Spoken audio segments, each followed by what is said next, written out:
நகை கடத்தல் கொலை வழக்கை சிபிசிஐடி விசாரணைக்கு மாற்றி உயர்நீதிமன்ற மதுரை அமர்வு உத்தரவு பிறப்பித்துள்ளது. இதுகுறித்தான கூடுதல் விவரங்களை வழங்குவதற்காக எமது செய்தியாளர் சிவக்குமார் இணைப்பில் இணைகிறார். சிவக்குமார் வணக்கம். இதுகுறித்தான கூடுதல் விவரங்களை தற்போது பதிவு பண்ணலாம்.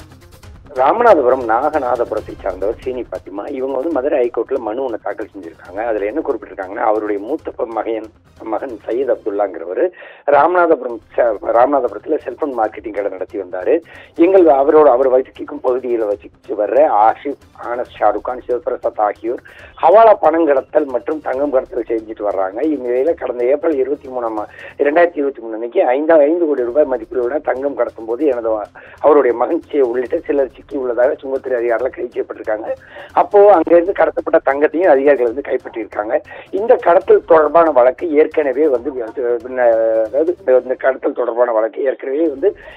நடந்துட்டு வந்த ஒரு சூழ்நிலையில இந்த கடத்தல் சம்பந்தமா அவரது மகனை சிலர் காட்டி கொடுத்ததாக ஒரு கும்பல் அவரை மிரட்டி வந்ததும், மேலும் அவர்கள் தங்களுக்கு ஏற்பட்ட நஷ்டத்தை ஈடுகட்ட அவரது வீட்டை எழுதி வாங்கி கொண்டதாகவும், இதனால் உறவினர் வீட்டில் தங்கியிருந்தோம்னு குறிப்பிட்டிருக்காரு.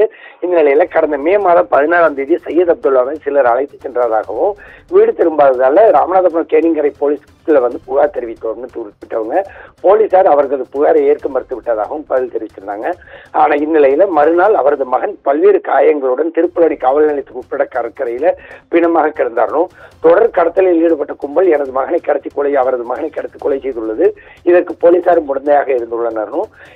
எனவே இந்த வழக்கை சிபிசிஐடி விசாரணைக்கு மாற்றி உத்தரவிடணும் அப்படின்னு சொல்லி இந்த மனுவில் கூறியிருந்தாங்க. இந்த வழக்கானது நீதிபதி புகழேந்தி முன்பு விசாரணைக்கு வந்தது.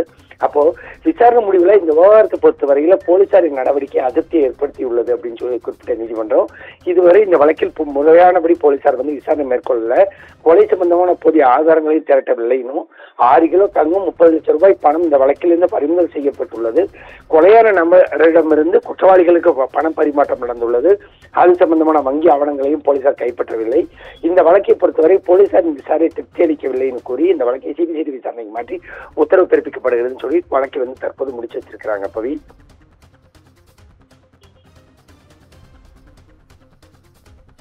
கூடுதல் விவரங்களுக்கு நன்றி சிவக்குமார்.